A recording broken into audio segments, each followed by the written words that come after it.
Assalamualaikum warahmatullahi wabarakatuh. Perkenalkan, nama saya Nadia Irunisa dari kelas 5E, kelas 1 Pendidikan Bahasa Inggris Universitas Singapura Bangsa, Karawang. Jadi di sini saya ingin mereview salah satu jurnal untuk memenuhi salah satu tugas mata kuliah evaluasi pembelajaran. Jurnal yang saya akan bahas di sini berjudul Individual, Pair, and Group Writing Activity Case Study of Undergraduate EFL Student Writing, yang diteliti oleh 3 peneliti yang bernama Shiti Makawira, Ratanaya Wilong, dan Concrete Tachong. Jurnal ini dipublis pada tanggal 2 September 2019 yang berlokasi di Universitas Phayao, Thailand. Populasi dari jurnal ini yaitu 72 siswa student writing. Sampel dari jurnal ini yaitu 9 siswa yang akan berpartisipasi dalam sesi wawancara. Research question dari jurnal ini yaitu what are the students' perspectives towards individual, pair, and group work of students with different levels of English proficiency. Jadi sebelumnya penelitian ini bertujuan untuk membandingkan antara tulisan individu dan kolaboratif. Kolaboratif itu pasangan dan berkelompok. Seperti yang sudah saya sebut sebelumnya, kegiatan ini akan diikuti oleh 72 siswa IFL. Prosedur penelitian ini bertujuan untuk mengetahui perspektif siswa terhadap pekerjaan individu, berpasangan, ataupun berkelompok. Perspektif ini adalah sikap siswa terhadap keterampilan yang dipraktikkan dan kepuasan saat terlibat dalam kegiatan menulis yang berbeda. Keterampilan yang akan dipraktikkan yaitu menulis, berpikir, partisipasi, dan komunikasi. Kegiatan ini dikategorikan berdasarkan perbedaan tingkat kemahiran bahasa Inggris mereka. Jadi total siswa 72 siswa ditempatkan ke dalam 3 tingkat kemahiran bahasa Inggris. Yang pertama ada tingkat rendah, kedua tingkat sedang, dan yang terakhir tingkat tinggi. Berdasarkan rata-rata nilai mereka dan dari 2 kursus bahasa Inggris, yaitu bahasa Inggris dasar dan bahasa Inggris perkembangan. Lalu selanjutnya ada data collection. The method of data collection was focused on the students' attitudes towards and satisfaction with the writing activities. Therefore, it focused on the qualitative data gained from semi-structured interview with 9 students. This data show the students' perspectives towards all 3 writing activities. After finishing each activity, 9 of them were randomly selected to participate in the interview session. Jadi peneliti ini mengumpulkan data menggunakan metode kualitatif yang diperoleh dari wawancara semi terstruktur dengan 9 mahasiswa. Kenapa menggunakan metode kualitatif? Karena difokuskan pada sikap dan kepuasan siswa terhadap tulisan kegiatan. Lalu selanjutnya ada data analysis. For analysis regarding how students perceive different types of writing activities like individual, pair, and group work, and writing practice in a process-based approach writing class, 9 students with different levels of English proficiency were selected to participate in this interview section. Students 1 until 3 were randomly drawn from the low proficiency group. Students 4 till 6 from the moderate group, and students 7 until 9 from the high group.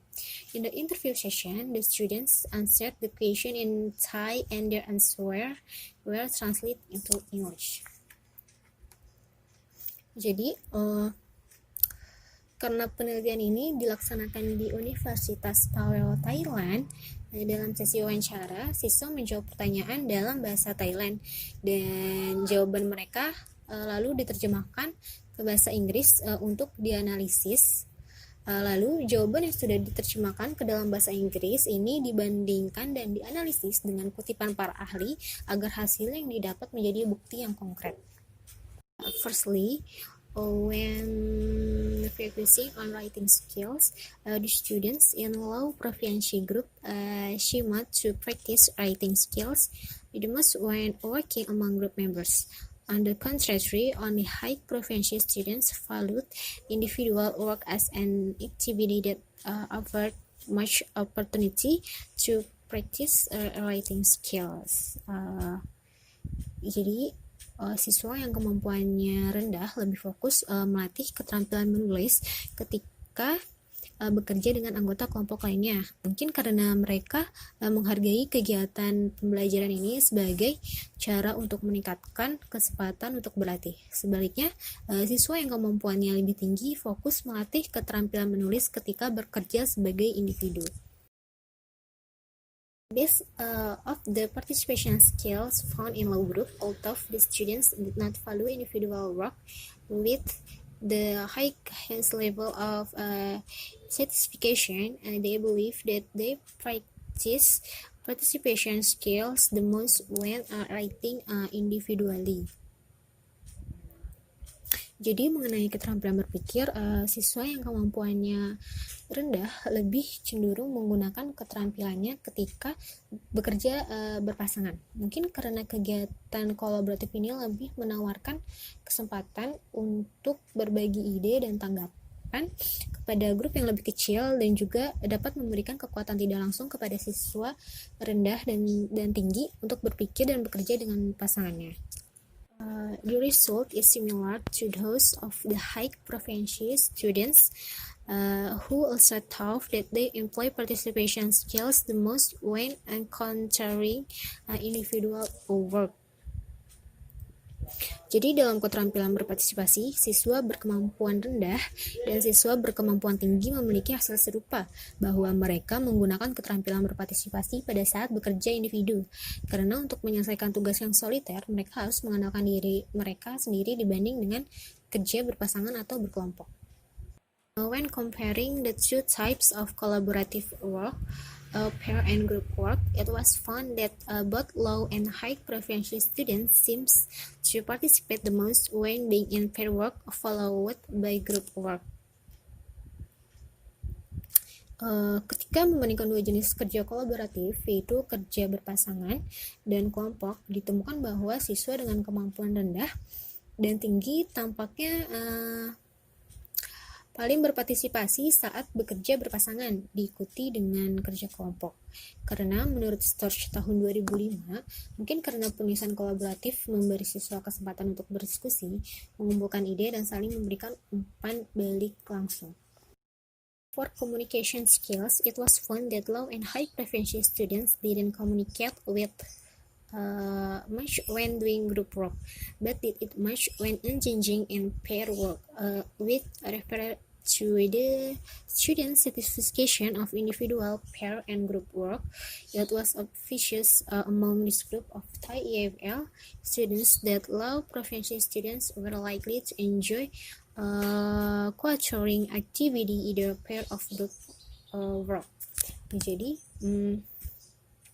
untuk keterampilan komunikasi ini ditemukan bahwa siswa dengan kemampuan rendah dan tinggi tidak banyak berkomunikasi saat melakukan kerja kelompok, tetapi banyak melakukannya saat melakukan kerja berpasangan. Hal ini dengan jelas menyatakan bahwa kegiatan berpasangan dengan jumlah anggota kelompok yang kecil tampaknya membantu mereka untuk bergaul dengan pasangannya dan memberi mereka kesempatan untuk lebih mengenal mereka. Jadi bisa ditarik kesimpulan bahwa berdasarkan perspektif siswa terhadap kerja secara individu, pasangan, dan kerja kelompok, memiliki cerminan dari siswa yang memiliki kemampuan rendah dan tinggi yang diyakini berkontribusi pada keterampilan yang dipraktikkan, menulis, berpikir, berpartisipasi, dan komunikasi. Berbeda ketika mengerjakan jenis tugas yang berbeda juga. Kepuasan siswa menghasilkan beberapa masalah menarik yang mungkin bermanfaat untuk kelas menulis EFL, di mana guru juga harus menulis harus mewaspadai masalah seputar pemberian tugas menulis.